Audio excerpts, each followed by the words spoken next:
So my name is Wendy Muma. I'm the president of Conscious Capitalism of Central Maryland, and I'm really excited that you all have chosen to spend your time here today. I just wanted to make this statement from our organization with all that's going on in the world right now. I think it's really important for us to state explicitly that we stand committed and with our Black community and condemn any assault, overt or covert, by anyone against their human rights.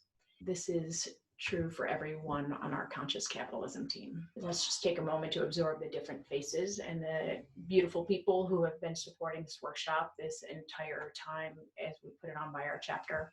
Thanks to the whole team for the support and to all of you for being in this work with us.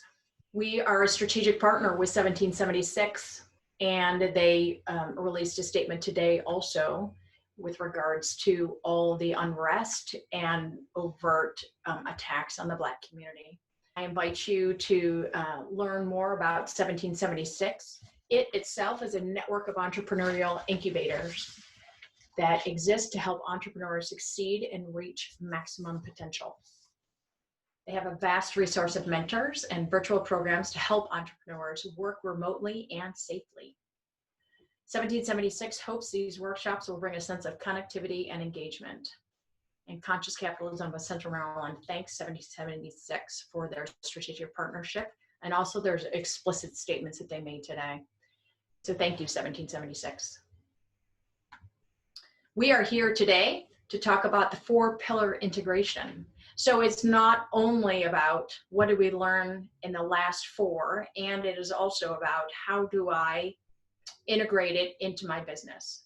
So we're going to be talking about enlivening conscious capitalism within your business. And this is the 5th of our 5 in our virtual workshop series. So it's important for us to just to revisit when we speak about conscious capitalism, we often think, what are the resources available in conscious capitalism? And you'll see these 4 books here. Firms of Endearment specifically has research that talks about profit. What's the value in actually becoming a conscious capitalism company? And in the last 4 weeks, we have spoken about the different pillars of conscious capitalism: higher purpose, stakeholder orientation, conscious leadership, and culture. And all 4 of those areas are a focus for a conscious business. Now, this is great if you just want to learn cognitively, what is conscious capitalism? And can I learn more about it? And what we've really tried to do is focus on how we can implement it here. So if we're going to talk about purpose, we really need to speak about it being as a central part of the organization and not actually on the margins. And when I think about our organization, we have specifically been purposeful and intentional about building our organization. It's one thing to actually say, hey, we're a conscious capitalism organization. And it's another thing to actually build it from within. So let's go ahead and visit our purpose. So our purpose is to think global and act local. We are purpose-driven, and we believe in the power of business to create positive change through capitalism. We have collaborated with one another and each of our guest speakers in this workshop series. We have provided an educational program, and we've made the recordings available on YouTube. Today, we're going to step into the practical tools. What can we offer you that you can take immediately back to your organizations or to your own leadership in order to implement conscious business principles? So we'll be revisiting today each of the workshops, the contents, and challenging you to create inside your organization. And lastly, we have both strategically partnered with both 1776, and we've also collected donations for the Columbia Community Care grassroots organization that is providing food and basic needs for our local community. So we're not only speaking about purpose, we are living our purpose through these workshops. So let's talk about conscious leadership. On May 6th, we had the luxury of welcoming Dan Simons. When we spoke about conscious leadership, we talked about, are you above or below the line? Knowing that in businesses, if you're above the line, you have the opportunity to have higher performance if leaders can be conscious and stay above the line. When we spoke with Dan Simons, this is the beautiful graphic that Mary Jo Neal put together from Drawn Dialogue. And she captured that Dan Simons is a restaurateur from Founding Farmers. Dan is a co-founder of Founding Farmers, and their purpose from the very beginning was to mix mission and profit. We spoke about how he represents the North Dakota Farmers Union, over 47,000 farmers, and how they're bringing food to table as a restaurant business. And he spoke about how he had 1,100 employees at the time, and then bam, the virus hit. Overnight, within 24 hours, they had to pivot, and they decided that they were going to pivot to market and grocery. And he spoke about now where they're at. They have between 350 and 400 employees that they've rehired to support market and grocery. And at the time we spoke on May 6th, they were not yet open as a restaurant, but now they are because of the changes in the environment. When we spoke about conscious leadership, we asked Dan, like, what do you really need to become a market and grocer? And what was really hard about this? And he said, you know, when we had to decide, we had 24 hours to decide, and we had a market and grocery. These are the things we had to think about. We had to think about recipes. We had to think about packaging. We had to think about e-commerce. We had to think about delivery. We had to think about all these things we needed to execute on. And then I asked him, well, what needed to be there in order for you to make this successful pivot? And he said, well, we're a high-performing organization. We had to pay really close attention to the resiliency that we have built into a culture, that we believed we needed flexibility, that we're not the best at anything, he said, but we're very good at many things. And he talked about his resilient culture. And he said, I really wanted to build a company I wanted to work for. Welcome to webinars from home and the barking dog. Sorry about that. So the other thing Dan spoke about is he said, businesses are pivoting all the time. And in this current environment, with all the changes that went on with the pandemic and COVID at the time, he said, you really need to lean on your leadership skills. So if you look at the leadership skills, what he said is, I really need to share my vulnerability, because vulnerability leads to strength. He said, often my employees say, I ask them for something and I tell them I'm going to do something from a decision perspective. And they say, are you sure? And he goes, and I know when they ask me, are you sure? They're really saying, we should probably double check or look back. So they're not really asking, are you sure? Please confirm you're sure. So he had said, I really need to be a better listener, a good listener and a better one. He offered that he liked to create a platform to engage in debate, that understanding the rules of engagement was important, that it would be helpful if we said, we're going to have a debate right now, instead of just showing up and starting the debating process without people knowing.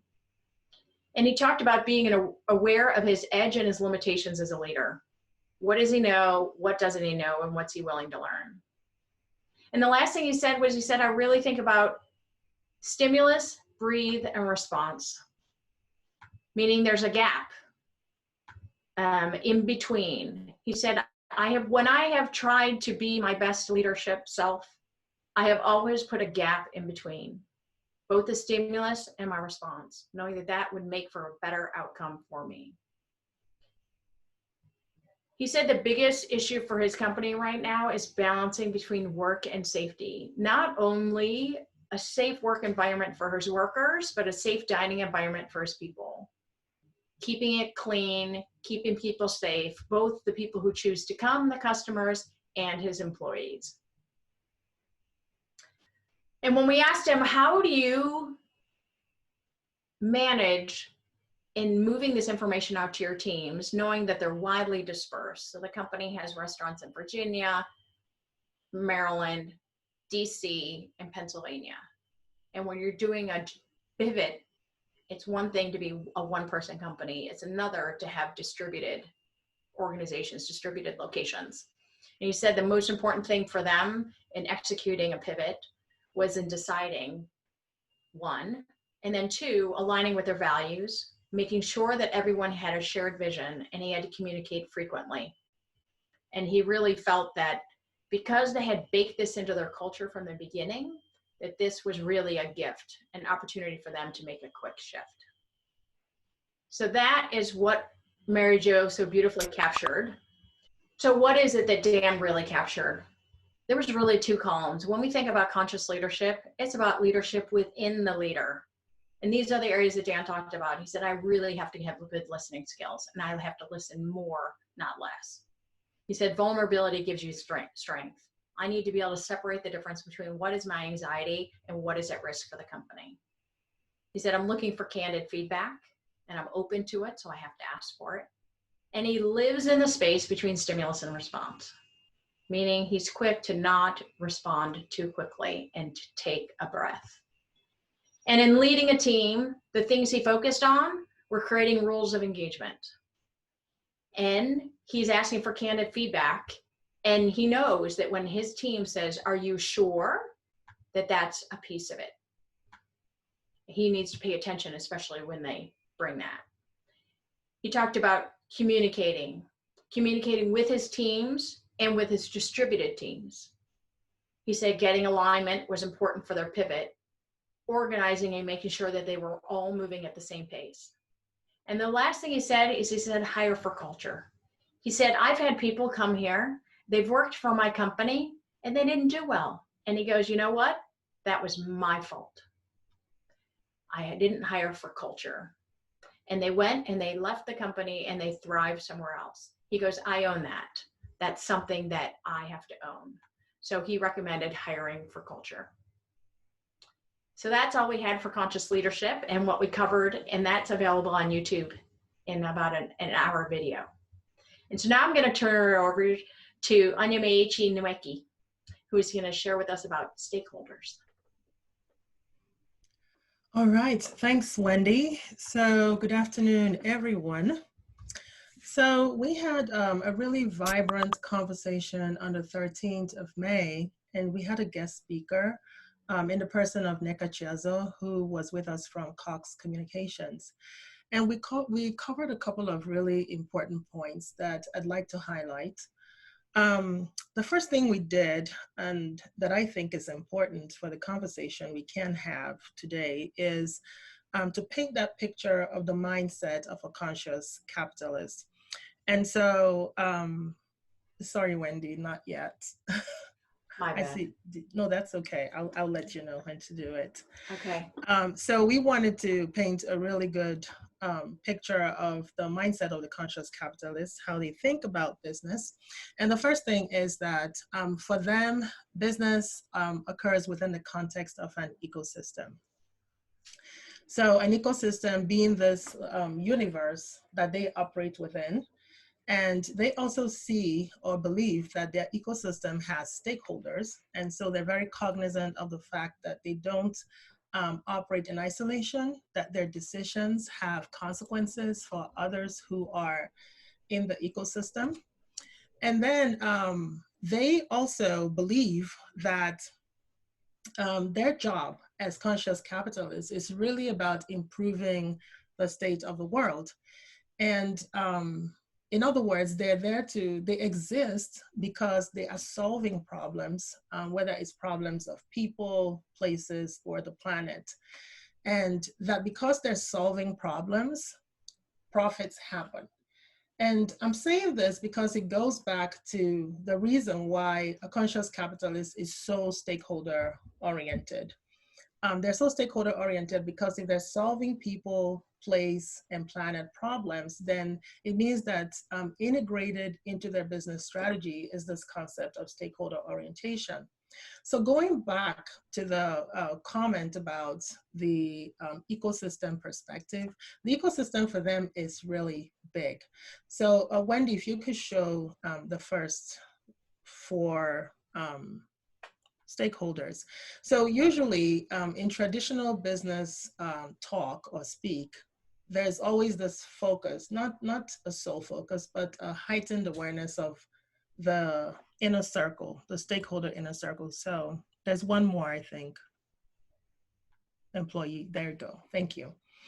So there's usually a heightened focus on this inner circle.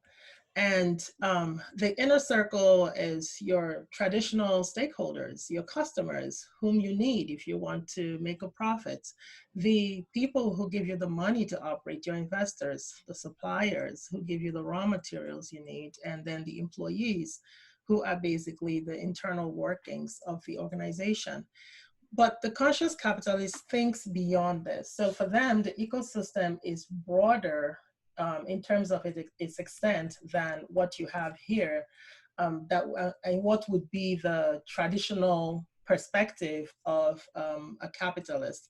So it would usually have like community, and Wendy, you can go ahead and show all the other um, hexagons. Yeah, thank you. So you would have like community, you would have special interests and advocacy groups. The conscious capitalist is concerned about the regulators, they're concerned about the environment, and they're also concerned about like their competitors. And they're doing this because they really believe in that definition of the stakeholder, which is that the stakeholder is, it could be an individual, it could be a group like a community, or it could be another organization, another business entity that can impact or be impacted by the execution of your business strategy. So it could be, they could impact you or you could impact them in the course of achieving the purpose of your business. So this is the way that conscious capitalists view the world. So what this also means is that they thrive on synergy because they have this belief that all the stakeholders in the ecosystem are interdependent. So they thrive on interdependency. They are able to work with stakeholders by understanding what those stakeholder needs and interests are. And they work to integrate those interests and needs into their business strategy. And so another way of thinking about it is finding this alignment between an organization's business strategy and the interests and, an organization's interests and the interests and needs of the stakeholders in their ecosystem. Next slide. So when we had, after we covered just the basics, and we talked also a little bit about how to view what happens, or we talked about what happens when an organization is not stakeholder oriented. And then we showed some of the amazing things that can happen in terms of ideas about how to solve problems of people, place, and planet. When you have an organization that is thinking about the needs and the interests of its stakeholders. We were able to present those examples, and I implore you to take a look at the 1-hour video if you weren't part of that conversation to see what that could look like. And so then we talked about, well, what's the practice of it? So when we think about what it could possibly mean to be an organization or lead an organization that is stakeholder oriented and get it to that place where it's actually operating using information that it has acquired about the needs and interests of stakeholders, then there are certain things, there are some foundational things that have to happen. And my own way of framing what NECA shared with us is that when you see a company that is stakeholder oriented, you're pretty much looking at the tip of an iceberg. There's a lot of foundational work that has to happen for you to get to that point. So it's not a superficial endeavor for sure. And it's something that has to be built into the structure of the organization. So one of the things she said is that you have to have this concept of stakeholder orientation and this concept of higher purpose wired into the DNA of the organization. And one of the examples she gave, which I thought was really poignant, is how the founder of Cox Enterprise, he started off as a media house, but his motivation, his purpose for having a business was the observation that there were inequities in access to information because newspapers were a luxury back in 1898. And so he recognized the value in having access to information, and he recognized that the medium through which that information was coming was not readily accessible. So his goal in opening his business was to democratize information, make it available to everyone. And so that became embodied in the purpose of that was the purpose of his organization. And it basically framed their thinking about the work that they do. So Wendy, if you shift a little bit to the left, yes, to beliefs, there you go. The other thing that happened was this awareness that they could not succeed without stakeholders, without thinking or putting their stakeholders first and working along with them towards their goal. And so in founding the business, the founder, James Cox, came up with a value. And the value was pretty much that, if they do the right thing for the customer, then success will come. And it wasn't just the customer, it was doing the right thing for the customer, doing the right thing for employees, doing the right thing for community. Those three stakeholder groups were on the mind of the founder as he formed his company. So what could that mean? It means that as they run their operations and as they think about how they set up their organization, that one of the things in their mind is the needs of those stakeholders. So it's very important, from a practice point of view, to think about the stakeholders in a foundational way in terms of how the organization is set up. That was the one very, very important take-home message from Neckar's talk. The other thing we talked about that I think you would find really interesting is the strategies. So Wendy, if you could just go down a little bit, scroll down to engage in stakeholders. Yeah, just that where your cursor is, exactly right there. Thank you.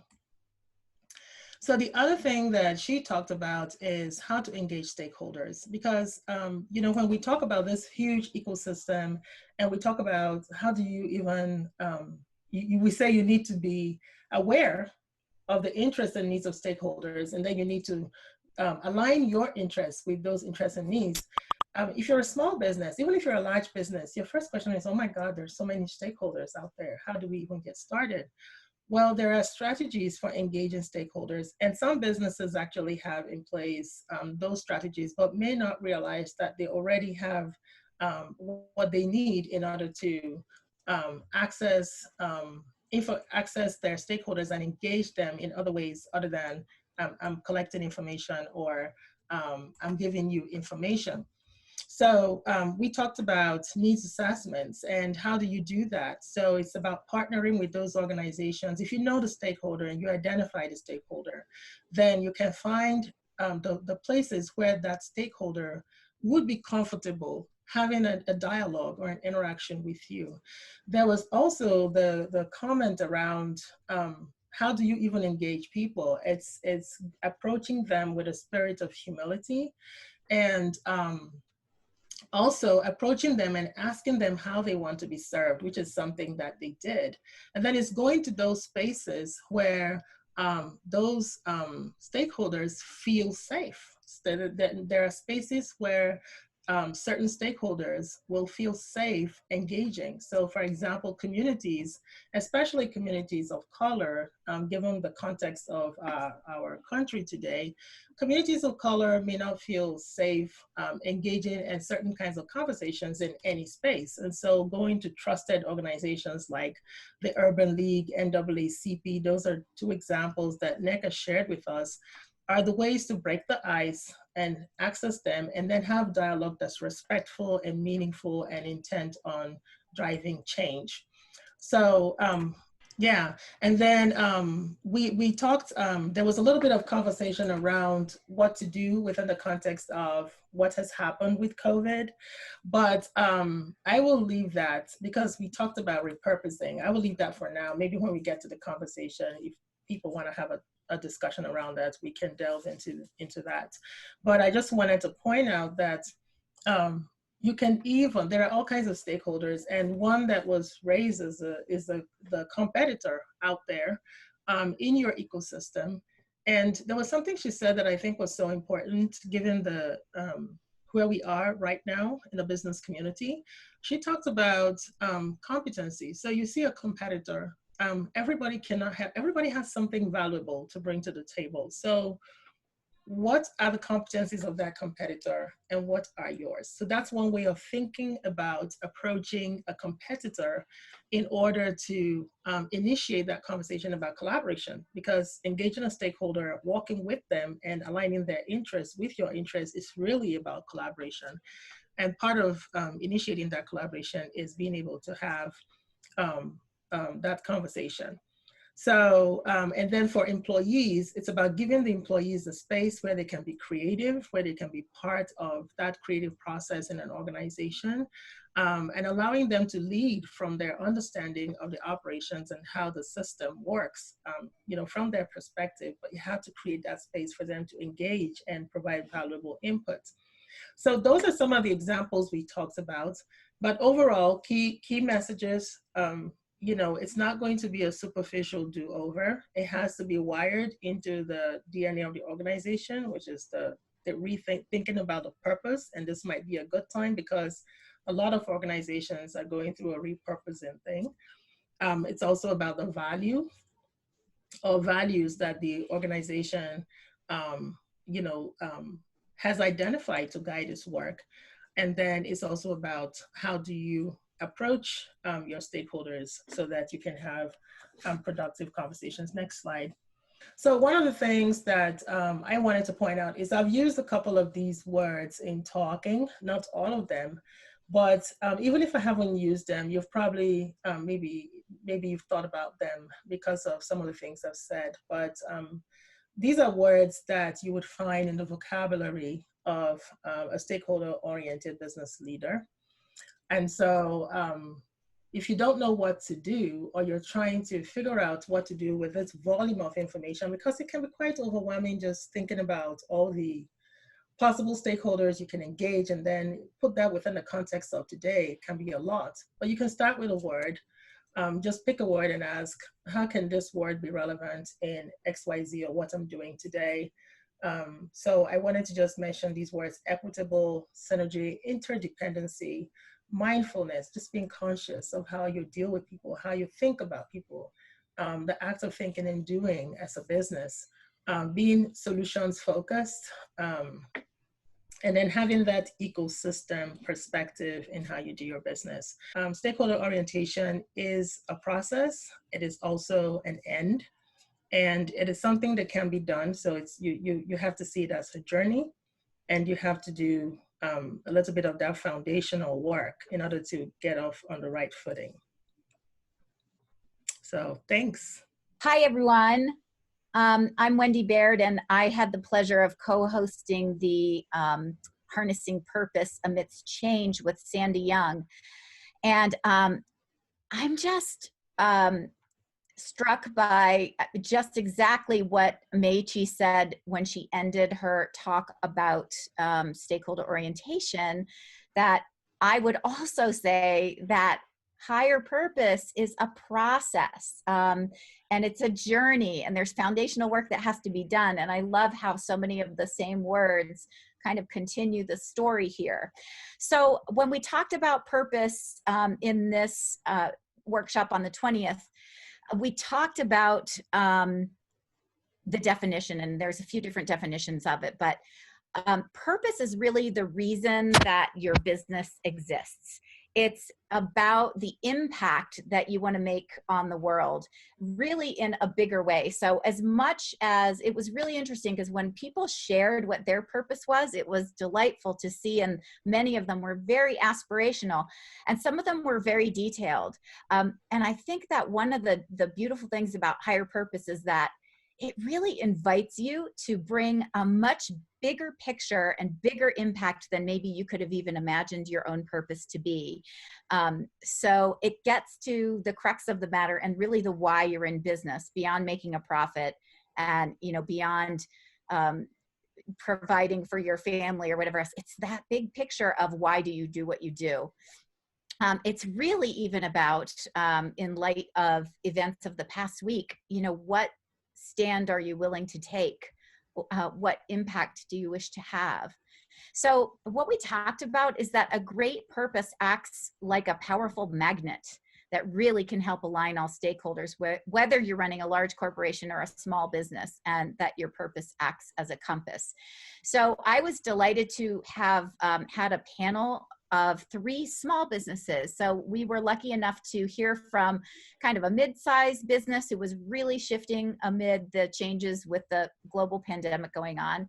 And then we were able to hear from a much larger corporation with Cox Communications. And then we interviewed 3 small business people and what they're doing with purpose. So Josh Massey from Ortis Academy, and Wendy Slaughter with the Elevate and Wendy Slaughter Real Estate team, and Liz Richardson with Indigo Ink Printing. And what was interesting, they really just put it all out there, and they were willing to be very transparent, which was wonderful. And before we even got to them, we started with, of course, the classic Simon Sinek talk on why you do what you do. And so if you guys have not seen that, we have a clip of it in our video, and all of our videos are on our YouTube channel, but also on our website within the blogs that kind of recap these sessions. And there's also a TED Talk that's, I believe it's like 19 minutes long, and it's just a classic. And actually Simon Sinek is doing a lot of other great work as he's shifting his brand and business. So what we learned about purpose is that, it's not the same as mission and vision. It really, that purpose comes first, and then you can declare your mission, and then you can really go with your vision. But you start with purpose. And it's not merely a tagline, but it is very simple, and it's authentic, and it's aspirational. So that's very important, that you almost have to be kind of lofty. I mean, rather than thinking of, well, we are creating a product that's going to help people do something, sometimes it's even making it into a bigger statement, like we are improving the lives of our target audience because of what we provide. So it's a lot more aspirational, transformational. Why is purpose so important?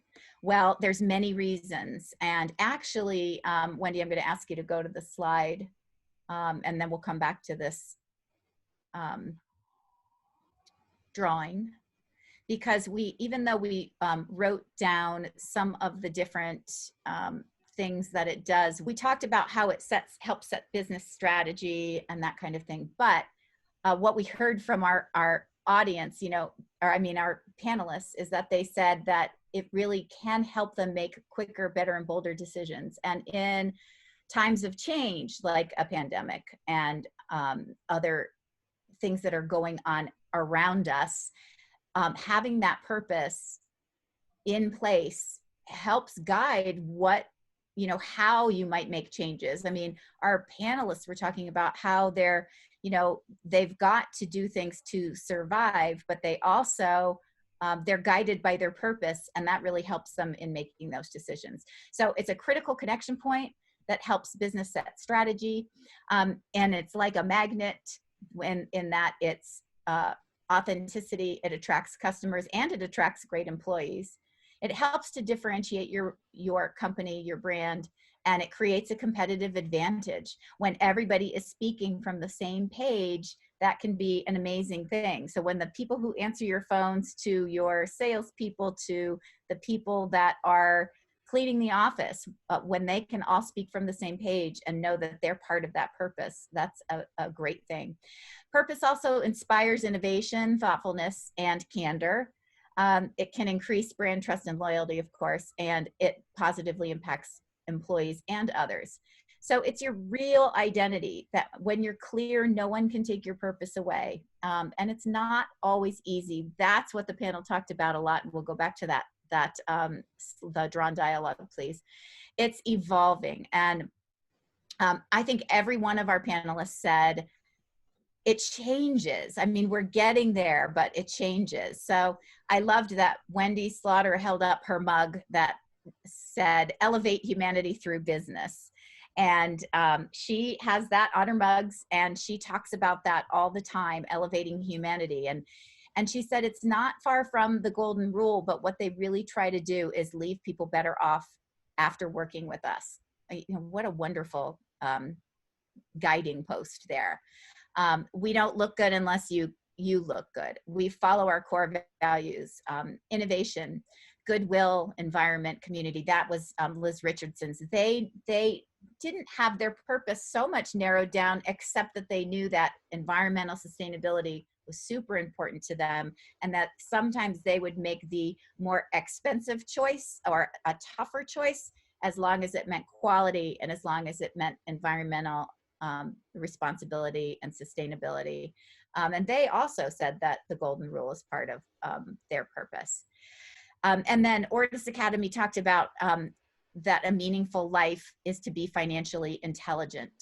And they are doing things differently. So we talked a little bit about, how you come around to finding your purpose, and I think we'll do that in the breakout room later. But what we're talking about with purpose is that really leaning into it, not thinking so much about what your competitors are doing. We're moving away, I think, from that competitor space, and it's more of a complementary space. How can we enhance or help or assist each other? And what are we doing? Like, really worry about your own company doing what your purpose says it should be doing. So, and that goes back to Simon Sinek with his why. I mean, as long as you're following the why, that's all that matters. So, yeah, the purpose in a pandemic or any other change, it's shifting, as we saw in the other workshops and as our panels were talking about as well. A clear purpose helps with the decision making, and they just know that it needs to still feel good and be authentic. And they, I loved, she said, be the good that we need to be, make an impact and change whenever possible. Do we need profits? Absolutely. You need profits to stay alive, but purpose is the will to get above the water. I loved that. And then they each talked about different inspirations for them, and that kind of wrapped up our session. But we'll talk a little bit more about some of the questions that we would ask as you're trying to determine your purpose or hone in on something that is maybe even more aspirational. So we're talking about conscious culture. Hello again, everyone. This is Ebony Adams Monk. Unfortunately, I'm having some technical difficulties. So listen closely. You won't be able to see my face. Unfortunately, you see my face there, but you won't be able to really see me present this. But I am honored to present conscious culture. In our session, goodness, we covered so much ground. And we talked about so much. We began the session talking about really laying the foundation and talking about statistics and the importance of culture. In particular, how important it is for job seekers that they look at organizations' culture, when they are deciding whether or not to apply to an organization. Managers look for people who are a good fit when it comes to culture, and that cultural fit is as important as the skills that a person has. On the other end, you've got people who don't like a company's culture, and they are more likely to quit. And so all of this conversation really led us to a conversation about what culture really is. And I described in the introduction of the topic that in some ways culture is described as the heartbeat of an organization, the soul of an organization. The takeaway from that is that culture is the thing that gives an organization its personality, but it's also alive. There are different definitions of culture, and we actually took a poll of the participants that were in the session. And we asked about what culture actually is. we had 4 choices, and one of those choices, there were different definitions, and we talked about how none of these definitions are wrong. Depending on where a company is in their cultural journey, really helps us think about what culture is. Where we ended is Dr. Christopher Fisher of Land O'Lakes, who joined me for this call, had a definition that actually lined up with what most of the people, the majority of the people who joined the call said, which is that culture is a set of shared values, beliefs, and norms that can be observed through practices, behaviors, and artifacts. You know, essentially, it's the way a company does what it does. If you go back to the previous slide, let's talk about what conscious capitalism says about culture. We actually say that a conscious culture is one that fosters love and care and builds trust between a company's team members and its stakeholders. Conscious capitalism includes accountability, transparency, integrity, loyalty, egalitarianism, fairness, personal growth. In short, it acts as an energizing and unifying force that brings a conscious business to life. And on the drawn dialogue that we were just looking at, it's actually the way it's drawn there and captured, I think, is quite interesting. In that you have this foundation of what a conscious culture should do, what it should be. It's at the top there. And then you see the spikes coming off of there saying that, you know, it includes, you know, fairness and transparency and loyalty. Those are all important aspects of culture and conscious culture. During our session, we talked about that culture is alive, and in such that it evolves, it needs to be nurtured, and it needs to be attended to. We need to be intentional about our culture. Dr. Christopher Fisher of Land O'Lakes, he is an expert in organizational culture. He's human resources. He's an organizational psychologist, has had his own business, has worked in larger organizations, has consulted across many different types of companies, currently is the director of Strategic Talent Resource Group at Land O'Lakes. And he talked a lot about the fact that you get the culture that you get. You get the culture that you get whether you intend to get it or you don't. So it's really important to be intentional about the culture we want to create. And why? Why is all of this important? Really because the purpose of culture is to unite people. It's to help to communicate our values with our employees, with our customers, with our stakeholders. Culture is the thing that really brings us to life in more ways than one. In the session, Dr. Christopher Fisher talked about creating a competitive advantage in culture. On the drawn dialogue, there is a triangle that talks about culture. And it looks at the complexity and the relationship between the difficulty of change as well as the sustainability of change. And what he noted was that change is not easy. But if you want to sustain your culture, you have to make sure that you address all of the items, the parameters that are listed on that triangle. So at the bottom would be purposeful culture, understanding what the purpose is, the beliefs, the norms in the culture.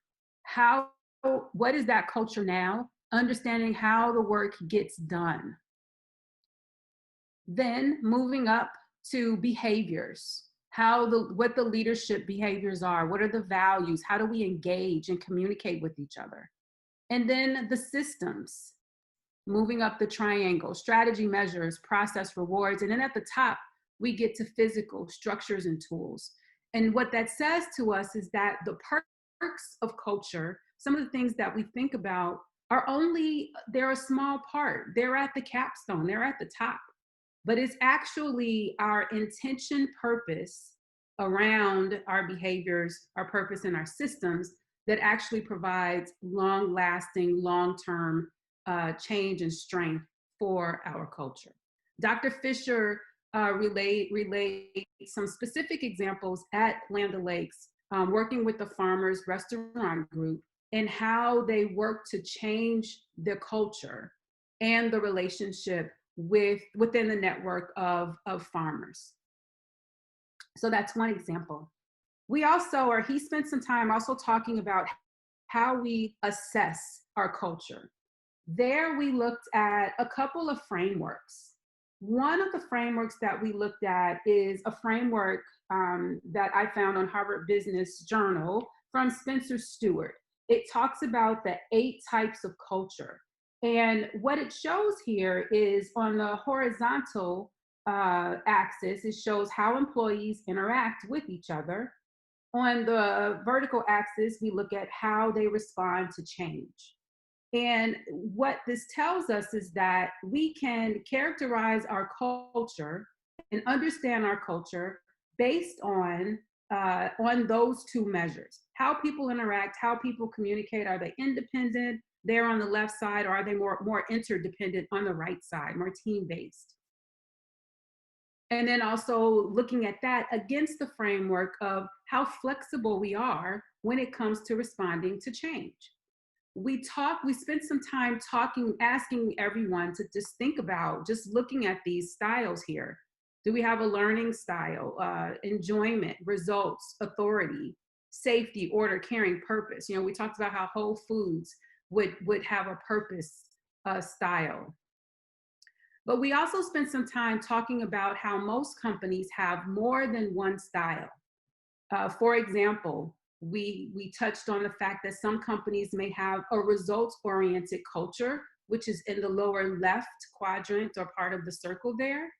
And then on the opposite, almost exactly opposite to that, is the caring culture. And so the question becomes, how do we balance that? How do we balance getting results at all costs versus really reaching out and being very collaborative about how we do things?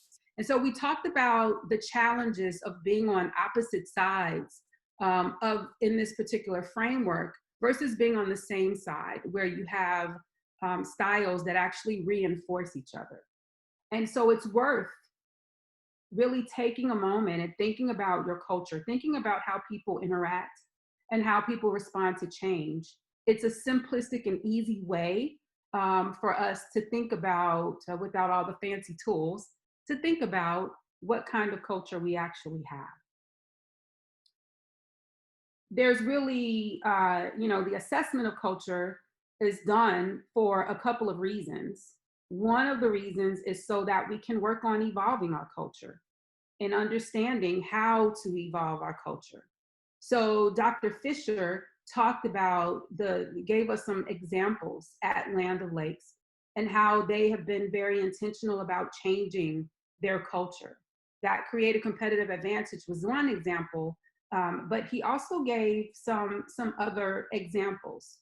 One was in looking at our current state of our culture and then trying to understand our desired state of the culture and where we want to go, and then understanding the levers of change that are necessary to make that shift. So specifically, he talked about how being led by our values and our people and our community might be what we value today, but how Land O'Lakes is on this journey to think about how they can become have more of a risk-taking culture, to be more innovative, and to think about empowered decision-making and also business outcomes. And so he identified that they needed to look at the way that they make decisions, the way that they deal with conflict, the way that teams collaborate, what customer focus really means for them. They focus on those levers to figure out how to change. He also talked about branding and gave a really good example about how Land O'Lakes has shifted over time their focus to farmers and relationship, very much aligned with their culture, and they carried that into their branding. The important thing to think about when we're thinking about evolving our culture is to identify one or two areas. Culture is a big, big thing, and it takes time to change. And we make it easier on ourselves if we start in one place and then let that carry us into the next place.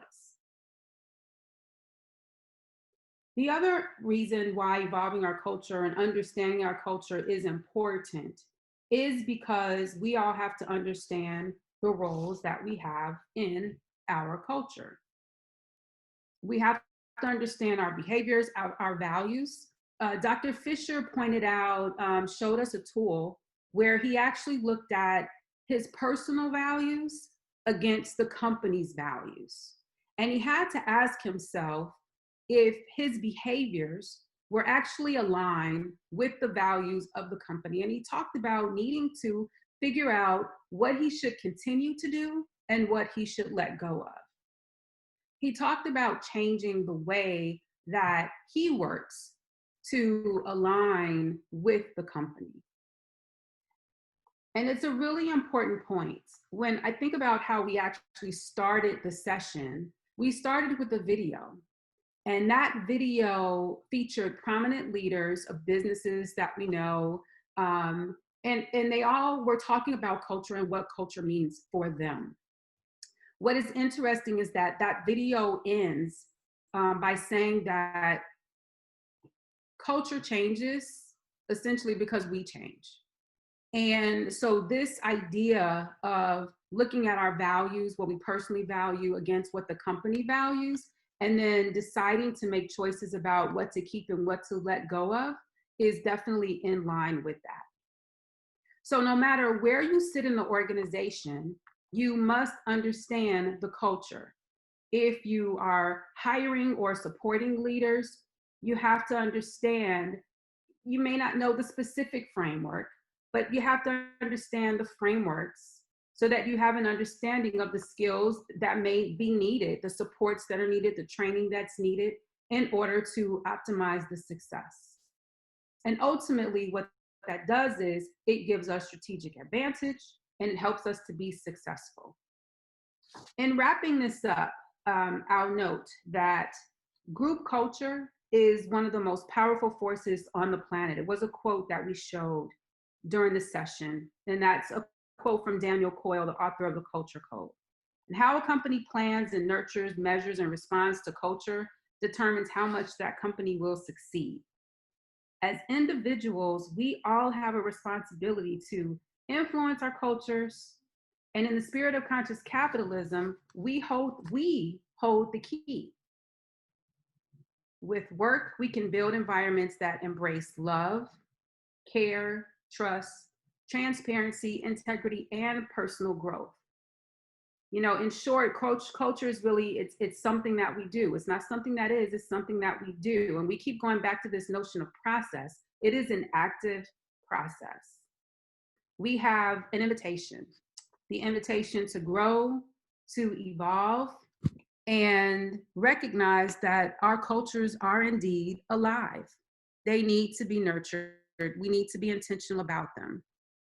And as we give that attention, hopefully we will notice that we haven't only brought our companies to life, but as I noted in the session before, hopefully we bring ourselves to life, alive as well. So that's our quick summary of conscious culture. Thank you very much, Ebony. Really appreciate it. And appreciate all the rest of the people who have spoken already. Wendy Baird with Higher Purpose, Anya Meichi with stakeholder orientation. And of course, I spoke a little bit in the beginning about conscious leadership. Hi, this is Tara Jenkins. Hopefully you can hear me okay. I can. Oh, great. Hi, Wendy. Hi, it's good to see you. I just, nice. Thank you so much for having me here. This is amazing. And one of the things I was in the stakeholder orientation room, and one of the things that we were talking about was well, starting to talk about, because I agree it was too short, but the phases of how stakeholder orientation can occur in a business, and like where you start from, and what might be the next steps. Because I think particularly if we're working with businesses and clients, it's helpful to lay out for them sort of where they are in that journey, and also what better or what more evolved looks like. So that was one of the things that we started to talk about. That was fun. Thank you. Thank you for sharing. And I also, this is on Amici, I wanted to add to what Tara just said. She said something really poignant, and actually it's one of her first steps, or first recommended steps for businesses. And that is to ask who, when you're making a decision about a business, to ask who's going to benefit and who's going to lose. That is actually an equity lens and is deep. So I was surprised and pleasantly surprised when you said that that's an entry question that you recommend that businesses ask, because it's a very good one, but it's really putting that equity lens on what they're doing. Beautiful. The time was yesterday to talk about equity. So that sounds like a question that every organization and every leader should be asking themselves. I just wanted to say again, just how all of them are tied together. And I totally agree with you, Tara, on the stakeholder orientation, and Meiichi. I think that it was when we started thinking about, it was kind of after there were some clients that we really did not enjoy working with, that we realized that we have a lot of choice around, like, we didn't have to have it be based on profit. And when we actually brought joy and delight to what we did, and when we felt that, like that magnet thing we talked about, that it had us looking at every other relationship. It had us looking at, this is why we pay our vendors first, and these are the vendors we use. And this is making me look at, gosh, me as the leader, yeah, a lot of work to do there, and then culture, that it's just important to have that good vibe in the office. Like Wendy Muma could tell you stories, if I let her, about when I was hiring people and what I learned about how important that is. So just how they're all interwoven. And it's just, I love hearing the stories of how this is working in everybody's business, including us tiny businesses. It's great. So it's really important to remember that you don't have to take it all at once. You actually can choose one of the pillars. That's the one that speaks closest to you right now because of the pain points that you have and what you're trying to build or create, and move from there. And that because it's constantly evolving, the pillars are never really going to go away. They're just always good reference points, a compass to return to, in the ways that you try to implement changes inside your business. So we're here. You can always connect with us to learn more. And I want to welcome back Tanya Rapaz. So one moment, Tanya, as I move forward. A reminder, you can find all 5 of our workshops on our YouTube channel. So you can go to YouTube and then look up Conscious Capitalism of Central Maryland. You'll see all 4 of the past workshops on there. And the goal is to get this 5th one on there as well. Of course, you can always find us at consciouscapitalismcmd.org. We'd love you to become a member. We believe borders are for taxes, not for people. So while we call ourselves Central Maryland, you're welcome anytime to join us and join in. And I wanted to invite Tanya Rapaz into the room, so to share a little bit about our organization. Tanya? Thank you, Wendy, and thanks everyone. Welcome, or I hope you've enjoyed this series. If this was something that you have participated in all 5 weeks, or welcome if it's your first day. At the beginning of this program, Wendy mentioned our partnership with Columbia Community Cares. I don't think she got a chance to mention that through your amazing generosity, we have been able to raise $500 to go to this amazing grassroots organization that is delivering food and basic necessities to those in our community who are in the need the most right now. So if you would like to continue learning along with us, there are many ways that you can do so. I encourage you to join us by becoming a member of Conscious Capitalism of Central Maryland. The website is right here. If you do so, you'll be able to be listed on the website, be able to attend future events at a discounted rate, and most importantly, join this growing community of people who are trying to improve the world through their business.